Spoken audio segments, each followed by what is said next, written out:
Pour vous parler d'un rêve que j'avais eu, c'était en 2014. 2014, avant même la croisade du Bénin.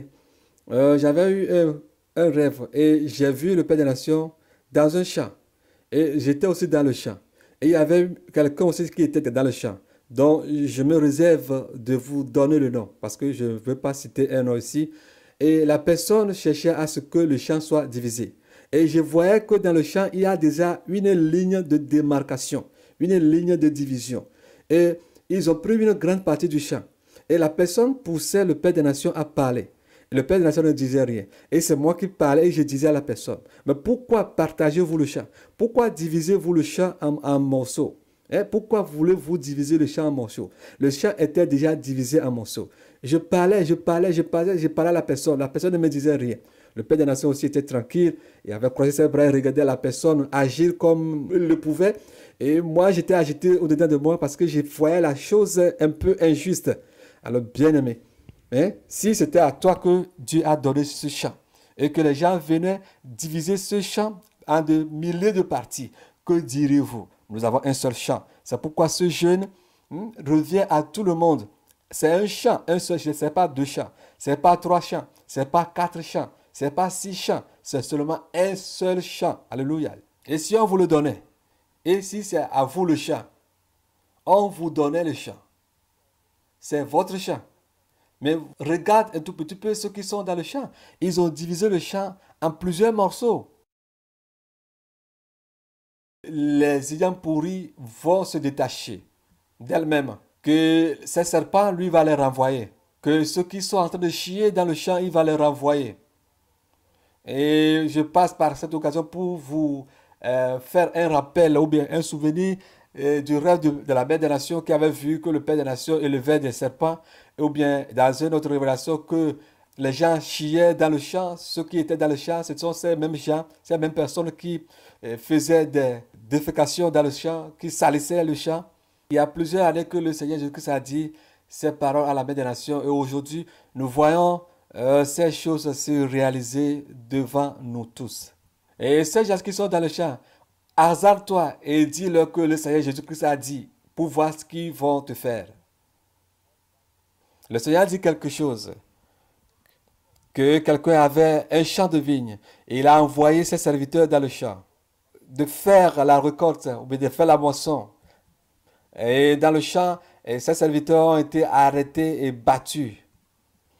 Et il a dit, ah bon, on vous a battu? Ils ont répondu oui.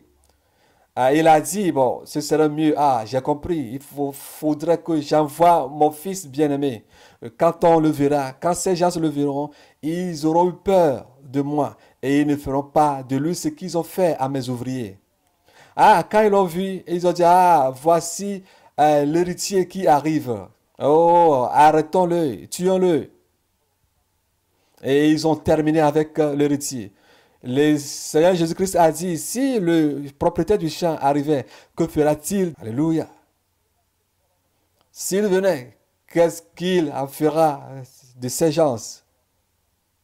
Alléluia. Il va finir aussi avec eux. Il en finira aussi avec ces gens. Si le propriétaire du champ venait, que fera-t-il? Et ces gens qui venaient chier dans le champ sont des ouvriers qui étaient dans le champ et qui travaillaient et qu'on payait avec la mesure dont il faudrait leur mesurer. On leur payait réciproquement en fonction de ce qu'ils ont fait dans le champ. Mais dans la nuit profonde, ce sont ces mêmes personnes qui venaient dans le champ et qui chiaient dans le champ. Alléluia, qui détruisaient dans le champ. Et la question est de savoir si ce champ vous appartenait. Mon frère, si ce champ t'appartenait, ma soeur, si ce champ était votre propriété, allez-vous laisser ces gens dans le champ et continuer à chier dans le champ? Sinon, que feriez-vous d'eux? Allez-vous les garder en tant que, je sais quoi, dans le champ et continuer à subir les mêmes effets, à subir la douleur des effets qu'ils émanent dans le champ, ou bien allez-vous les renvoyer? Que ferez-vous si vous étiez le propriétaire du champ? Que ferez-vous? Vous ferez tout possible à ce que les gens qui sont dans le champ partent et qui quittent le champ. C'est ce que vous allez faire ou non? Écoutez très bien. N'est-ce pas ce que vous feriez? ce que vous feriez à ce que tout le monde quitte le champ, parte du champ, n'est-ce pas ce que vous feriez? Et s'ils quittaient le champ, ils allaient laisser le champ en liberté, vrai ou faux. Mais si quelqu'un partait et que finalement a su que ce champ était le champ dans lequel il devait rester pour aller au ciel, cette personne reviendra et se soumettra aux ordres du champ, et aux ordres qui seront mis en place dans le champ. Et aujourd'hui, de pareilles choses peuvent arriver. Mais le Père des Nations va faire une vidéo concernant tous ces trucs qui se passent aujourd'hui, qui arrivent aujourd'hui. Et il vous donnera les détails. Il viendra donner les détails. Et je vous dis, je vous parle de ce que je peux et ce que je connais. Mais il viendra vous donner les détails concernant ce qui se passe dans le champ. Ce qui concerne les mauvais ouvriers qui sont dans le champ. Et après l'arrestation du Père des Nations, le temps qu'il a passé en prison, et les gens ont prié, les gens n'ont pas abandonné, ils ont continué toujours à prier jusqu'à ce qu'ils ne reviennent. Mais aujourd'hui, il y a plusieurs qui partent, et parce qu'ils ont entendu quelque chose, parce qu'ils ont appris certaines choses, et qu'ils ne pouvaient pas supporter, ils partent. Lisons Matthieu 16, versets 13 à 19. Matthieu 16. Matthieu 16. 13 à 19. Lisons Matthieu 16. Matthieu 16, 13 à 19. Je la parole de Dieu au nom tout-puissant du Seigneur Jésus-Christ. Jésus étant arrivé dans le territoire de Césarée de Philippe, demanda à ses disciples, qui dit-on que je suis, moi le Fils de l'homme? Il répondit, les uns disent que tu es Jean-Baptiste, les autres Élie, les autres Jérémie, ou l'un des prophètes. Et vous, leur dit-il, qui dites-vous que je suis? Simon-Pierre répondit, tu es le Christ, le Fils du Dieu vivant. Jésus reprenant la parole, le dit, tu es heureux, Simon, fils de Jonas, car ce ne sont pas la chair et le sang qui t'ont révélé cela, mais c'est mon Père qui est dans les cieux. Et moi, je te dis que tu es Pierre, et que sur cette pierre, je bâtirai mon église, et que les portes du séjour des morts ne prévaudront point contre elle. Je te donnerai les clés du royaume des cieux. Ce que tu lieras sur la terre sera lié dans les cieux, et ce que tu délieras sur la terre sera délié dans les cieux. Amen. Et les apôtres n'ont pas pu dire devant le Seigneur Jésus-Christ que les gens disent que tu es Belzéboul. Et ils ont dit autre chose. Jérémie, Élie et autre chose. Prophète et autre chose. Et que tu es devenu un ancien prophète qui est revenu. Mais ils passaient à côté de ce que les gens disaient du Seigneur Jésus-Christ. Ils n'ont jamais prononcé le mot Belzéboul, chef des démons. Et il leur a dit, et vous, que dites-vous? Le Seigneur Jésus-Christ lui a été direct. Il a dit, et vous, que dites-vous de moi? Et Pierre a dit, tu es le Fils de Dieu, le Christ. Et il lui a dit, ce n'est pas la chair et le sang qui te l'a révélé, mais mon Père qui est dans les cieux. Ce n'est pas la chair ou le sang qui t'a révélé cela. Et vous avez plusieurs groupes et vous faites certaines choses. Vous sortez certaines révélations qui ne viennent de nulle part pour faire la médisance, pour salir les gens, soi-disant révélation. Dans ce groupe de désordre, de médisance. Oh, moi j'ai reçu une révélation. Ça, c'est la chair et le sang. Mais il y a certaines révélations qui ne viennent pas du sang et de la chair. Et le Seigneur Jésus-Christ a répondu à Pierre que tu es Pierre. Et sur cette pierre, je bâtirai mon église. Et la mort et le séjour de mort ne proviendront jamais sur elle. Et je te donne la clé du ciel. Si tu lis, ça sera lié. Si tu délies, ça sera délié. Jean 20, verset 23. Jean 20, verset 23. Lisons Jean 20, verset 23.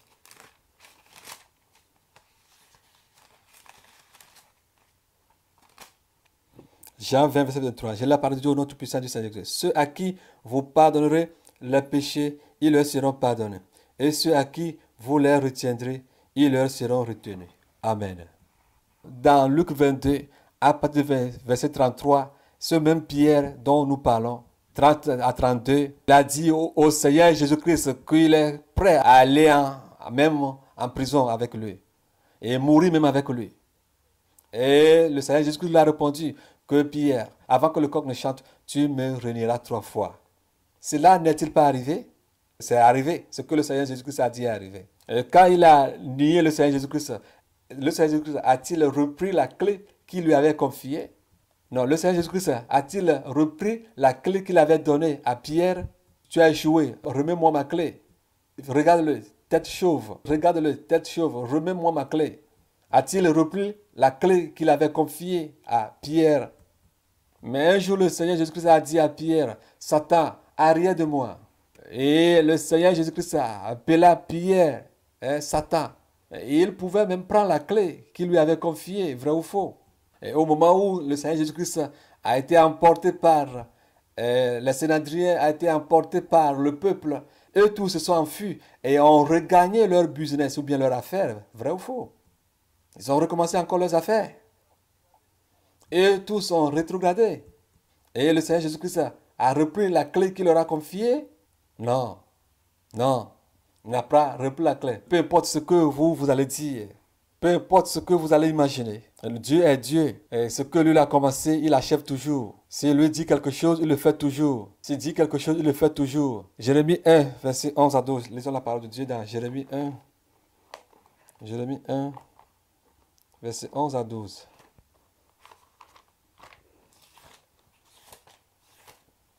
J'ai la parole de Dieu au nom tout-puissant du Seigneur Jésus-Christ de Nazareth.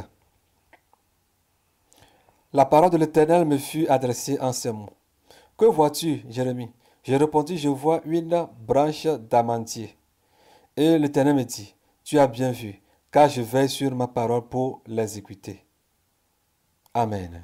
Il a demandé à Jérémie, que vois-tu? Et Jérémie lui a dit, Jérémie lui a répondu, je vois une branche d'amandier. Dans Luc 22, Pierre a dit, le verset 33 en allant, qu'il était prêt pour aller n'importe où avec lui, même dans la mort. Et dans le verset 34, le Seigneur Jésus-Christ lui a dit quelque chose. Pierre, le coq ne chantera pas que tu vas me nier 3 fois. Et effectivement, Pierre a nié le Seigneur Jésus-Christ. Mais le Seigneur Jésus-Christ n'a pas repris la clé qu'il lui avait confiée, n'a pas repris la clé du ciel qu'il lui a donnée. Eux tous se sont rétrogradés et ont repris leurs affaires, leur vie. Mais l'amour que Dieu a pour eux, il les a tous ramenés. Alors, moi en particulier, je prie et je demande au Seigneur Jésus-Christ de vous ramener tous dans la barque, comme il a ramené ses apôtres, et qui nous ramène tous dans la barque. Peu importe ce qui est arrivé. C'est dur. Pierre même, c'était dur pour lui-même à supporter. Il a repris ses affaires. Il a tout abandonné. Mais le Seigneur, dans son amour, les a tous ramenés. Que cet amour du Seigneur Jésus-Christ, mon frère, ma soeur, retombe sur ta vie, retombe sur vos vies, et qu'il vous ramène comme il s'est souvenu de ses apôtres et les a ramenés le jour-là. Et nous voyons ce qu'ils sont devenus. Aujourd'hui, ils sont au ciel. Que cette grâce que le Seigneur Jésus-Christ a auprès de lui soit pour vous un partage éternel pour la gloire de son Saint-Nom, au nom tout-puissant du Seigneur Jésus-Christ. Et s'il arrivait que la voie sur laquelle nous étions était la bonne voie pour le ciel et que nous avons abandonné, que ferions-nous demain si nous nous rendons compte que la voie sur laquelle nous étions était la voie du ciel?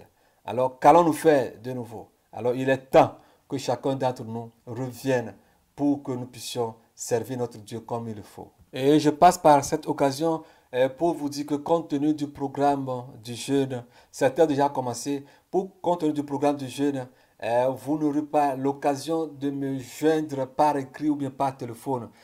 Des fois, vous pouvez appeler et il peut vous sembler que je refuse de prendre vos appels. Vous devez savoir qu'on est occupé. Et il y a certaines heures que vous pouvez appeler, donc je vais bientôt mentionner.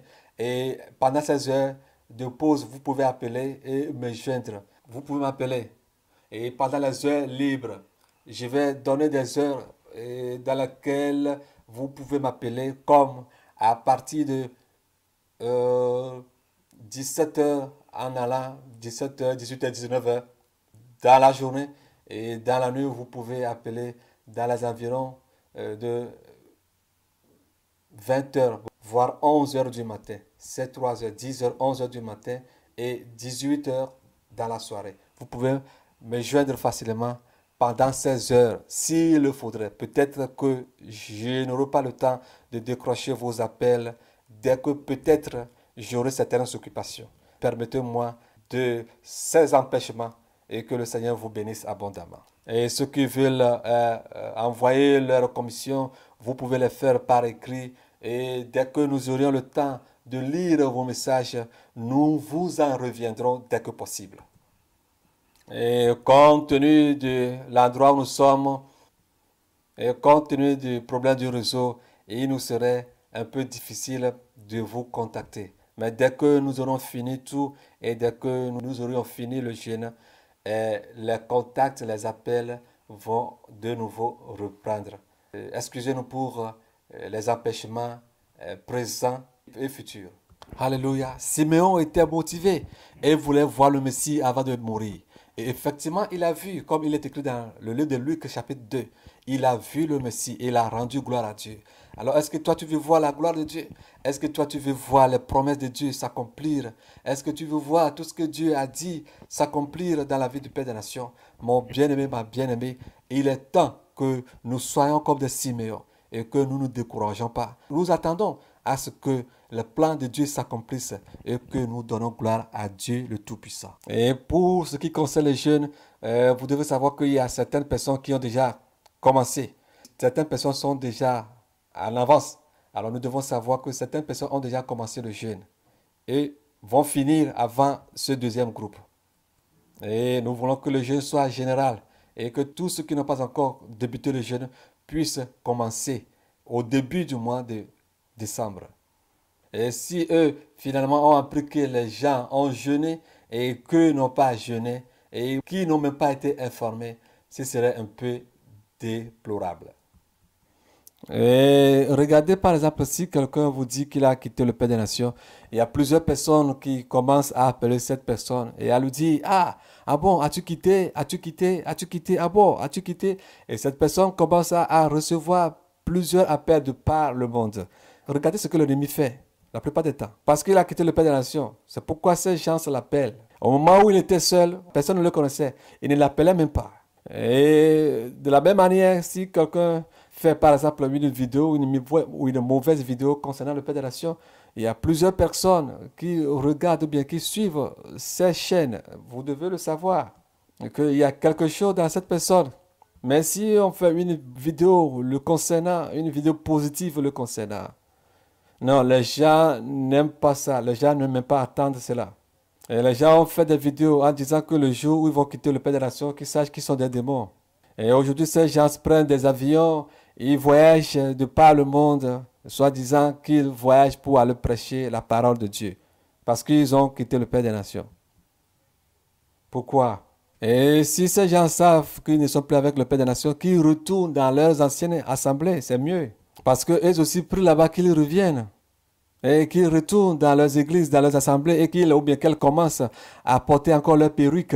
Et qu'ils continuent, qu'ils recommencent encore à teinter leurs cheveux. Et recommencer à porter leurs chaînettes, leurs boucles d'oreilles. Parce qu'à ce moment même, nous ne savons même pas la commission que Dieu leur donne à nous transmettre. Depuis là, nous ne voyons pas ces commissions que Dieu leur donne à nous transmettre. Alléluia, alléluia, alléluia. Et je vais passer par cette occasion pour partager une révélation avec vous. Et ça fait de cela quelques mois. Ma femme et moi, on causait et je lui ai dit que pour ce qui concerne la grâce du ciel que le Seigneur m'a faite, bon, pour moi, je prie, je remercie le Seigneur Jésus-Christ. J'ai pris ça en considération et je le remercie. Et ce que je demande auprès de lui, c'est que le Seigneur Jésus-Christ garde cette grâce pour moi et qu'il transforme cette grâce comme un bonus pour moi pour ce qui concerne la vie éternelle. Parce que après l'enlèvement, après les 1000 ans, quand Satan sera relâché, ce qui se passera encore sur la terre sera vraiment terrible. Alors la Bible nous dit que des milliers de gens iront vers Satan et qui seront plus nombreux que le sable de la mer, que la Bible appelle Gog et Magog. De temps en temps, je pense à cela parce que je sais que nous avons beaucoup de marches à faire. Nous avons à traverser beaucoup d'étapes. Et quand les gens s'amusent, quand on parle de la sainteté, quand on dit aux gens, vivez conformément à la parole de Dieu, craignez Dieu, tout ça là, les gens disent, oh ça c'est trop, oh, ça c'est dur, oh, qui peut faire ça, oh, toi tu es dur, oh ça c'est trop, oh, arrête, toi tu exagères. Des trucs comme ça, les gens ne savent pas ce qui nous attend. Bien aimé, déjà pour la qualification d'Israël spirituel, c'est autre chose. Je vous ai parlé de ce que j'avais vu. Je vous ai mentionné cela dans mon historique, dans le numéro 9. Alléluia. Je vais le partager encore avec vous. J'ai vu que j'étais à quelque part, à une place silencieuse. Mais je savais que je faisais face à quelqu'un. Brusquement, un groupe de gens, des sœurs et frères, couraient vers moi. Ils venaient vers la place. Ils venaient. J'ai commencé à tourner ma tête de gauche à droite. Et je disais à moi, où est le Père des Nations? Parce que cette affaire, je ne peux pas faire face à ces gens. Bon, il faudrait qu'ils s'occupent de cette affaire. Bon, c'est ce que je disais à moi. Je le cherchais. Et brusquement, quand ces personnes étaient arrivées sur la place, ils ont commencé à chamailler. Ils ont commencé à dire beaucoup de choses. Ils ont commencé à dire certaines choses. Ah, alléluia. J'ai vu le Père des Nations descendre du ciel comme ça et venir se poser à mon côté. Je l'ai regardé avec un air, comme si je lui disais, hein, maintenant parle. Bien-aimé, écoute-moi très bien. Je veux passer par cette occasion pour parler à certaines personnes qui copient aveuglement le Père des Nations, qui le copient aveuglement. Je ne sais pas avec quel mot je peux te convaincre qui le copie aveuglement. Parce qu'il fait ça, toi aussi tu veux faire ça. Parce qu'il dit ça, toi aussi tu veux le dire. Et tu ne sais même pas la relation qu'il a entre lui et son Dieu. Tu ne crains même pas Dieu. Et tu ne te figes même pas des messages anciens qu'il a déjà dit, des choses qu'il a déjà enseignées. Tu ne te fies même pas de ces choses. C'est comme pour toi, tu peux faire tout ce qu'on veut. Quand on était sur la place, je savais qu'on faisait face à une personnalité divine qui était invisible, que tu ne peux même pas voir avec tes yeux. Je savais qu'on faisait face à celui-là. Et je disais au Père de la Nation, hein, parle. Et ces gens se lamentaient. Ils disaient certaines choses. Et ils disaient quoi? C'est lui qui nous a dit de faire ça. C'est lui qui nous a dit de faire ça. C'est lui qui nous a dit que si on fait ça, que ça ne fait rien. C'est lui qui nous disait que si on faisait même ça, que Dieu ne va pas leur compter ça comme péché. Il citait beaucoup de choses. Je ne vais pas te citer quoi que ce soit. Tu sais dans quoi tu vis. Tu sais ce que tu fais dans cette matière. Tu le sais très bien. Mais je t'interpelle à ne pas être surpris. Et le jour-là, je disais au Père des Nations de demander pardon au Seigneur Jésus-Christ pour le cas. Quand ces gens parlaient, le Père des Nations, la seule chose qu'il avait dit, quand je le regardais, il a dit tout en souriant, tout ce que Dieu m'a dit, je leur ai dit. Ils ont le choix d'obéir ou bien de ne pas obéir. Mais tout ce que Dieu m'a dit, moi je les ai tout dit. Je n'ai rien à leur dire. Et ces gens ont commencé à reprocher au Père des Nations. Les gens ont commencé à le maudire. Certaines personnes, certaines femmes ont commencé à dire, c'est toi qui nous as fait ça. Tu n'as pas été correct avec nous. Tu n'as pas été rigoureux avec nous. Tu nous as dit de faire ça. On t'a demandé ça. Tu nous as dit de faire ça. Ils commençaient à l'accuser. Et certains disaient, comme c'est toi qui as dit de faire ceci, nous, on t'a dit qu'on ne voulait pas le faire. Et tu nous as dit de le faire. Alors, comme on est condamné, toi aussi tu seras condamné. Et le Seigneur Jésus-Christ a pris la parole. Bien-aimé, le jour-là, j'ai eu peur de Dieu. J'ai eu peur, écoute-moi très bien. Écoute-moi, écoute ce que je vais te dire. J'ai eu peur. Quand je me suis réveillé, j'ai eu peur. Et quand le Seigneur Jésus-Christ a pris la parole, il a dit quelque chose. Il disait à la masse que ce n'est pas à vous que j'ai dit que je ne vais pas compter du péché, mais à lui. Ce n'est pas à vous que je lui ai dit. Ce n'est pas à vous que j'ai dit cela, mais c'est à lui que j'ai dit cela. Alors ces gens ont encore commencé à parler. Et moi, je disais à moi, mais dis quelque chose. Dis quelque chose, comme c'est toi qui les as poussés à arriver jusque-là, dis quelque chose pour pouvoir demander pardon et que le Seigneur Jésus-Christ puisse les pardonner. Et le Seigneur Jésus-Christ a ouvert sa bouche et m'a dit qu'on ne défend pas la vérité avec le mensonge. Là, je savais que c'était sérieux et je me suis calmé. Et il s'est tourné vers eux et il a dit, il restait un petit groupe de gens. Un petit groupe de gens, je ne peux pas vous donner le nombre, qui étaient sélectionnés. Le reste a été rejeté à cause de ces choses. Et les gens disaient, À cause de ces petites choses, il citait les choses. À cause de ça là, à cause de ça là, à cause de ça là, à cause de ça là, et à cause de ça, on nous a disqualifiés. Et la voix a dit, a dit à ceux qui ont été disqualifiés, qu'il a été écrit que si vous connaissez le péché, et que vous continuez encore à commettre le même péché, il n'y a plus de sacrifice pour les péchés que vous connaissez et que vous continuez encore à pratiquer. Et la voix s'est tournée, le Seigneur s'est tourné vers ceux qui sont qualifiés. Il restait un petit nombre. Parmi ces gens, j'ai vu ma femme, je l'ai vue, et elle disait, c'est vrai ce que tu disais, si tu aimes dire, c'est vrai ce que tu aimes dire, c'est vrai ce que tu disais, c'est vrai ce que tu disais, et avec crainte et tremblement. Et la voix s'est tournée vers eux, et il leur a dit que comme la trompette n'a pas encore sonné, qu'ils devaient se battre contre le péché jusqu'au sang. Contre le péché jusqu'au sang.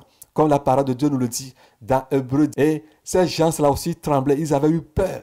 Bien-aimé, je me suis tourné vers le Seigneur Jésus-Christ et je lui ai dit ceci. Mais Seigneur Jésus-Christ, tu m'as dit que tu ne vas pas m'imputer de péché. Que fais-je ici? Et il m'a dit, oui, effectivement, je te l'ai dit. Mais je t'ai amené ici pour que tu vois ce que les gens appellent ça ne fait rien.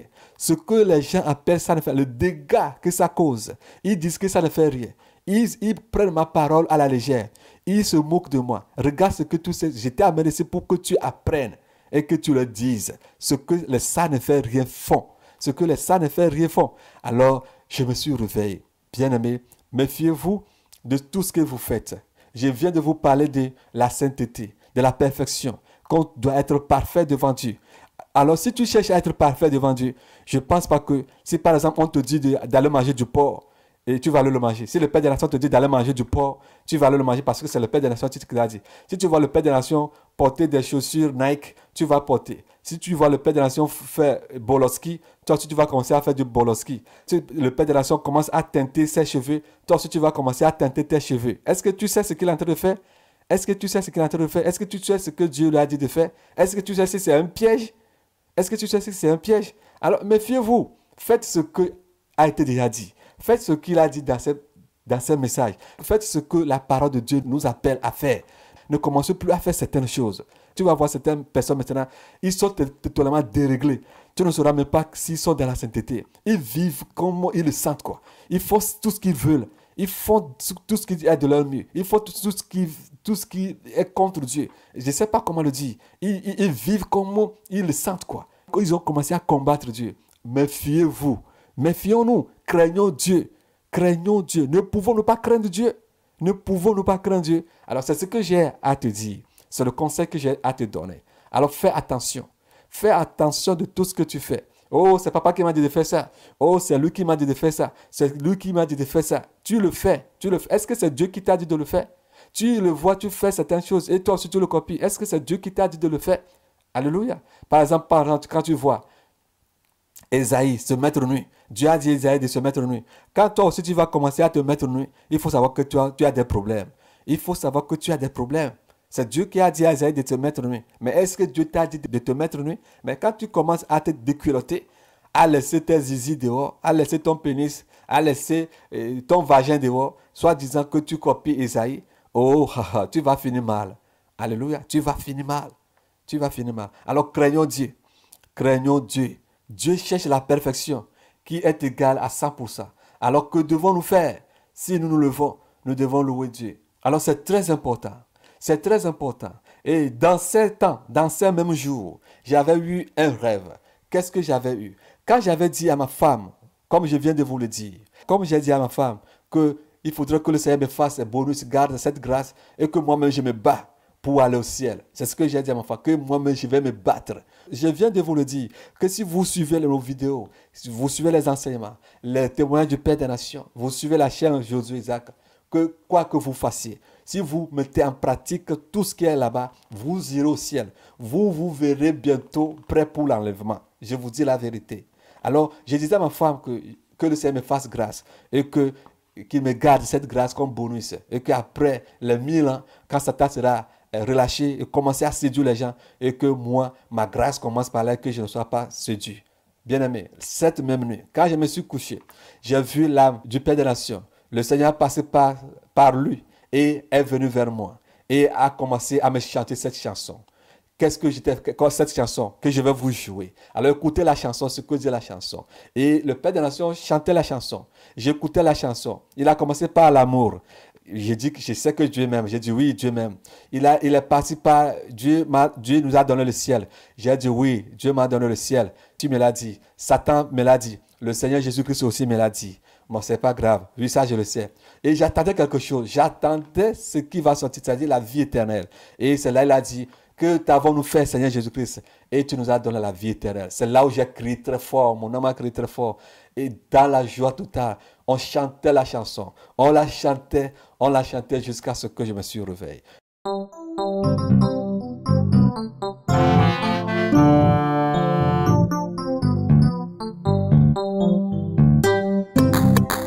Nukamewona uneloma ligbegbe malieswe. Nukamewona uneloma ligbegbe malieswe. Nukamewona uneloma ligbegbe malieswe. Nukamewona uneloma ligbegbe malieswe. Oh, apeto Yesu Kristo nukamewona o. Yene loma ligbegbe. Nukamewona o yene loma ligbegbe. Oh, apeto Yesu Kristo nukamewona o. Nukamewona o.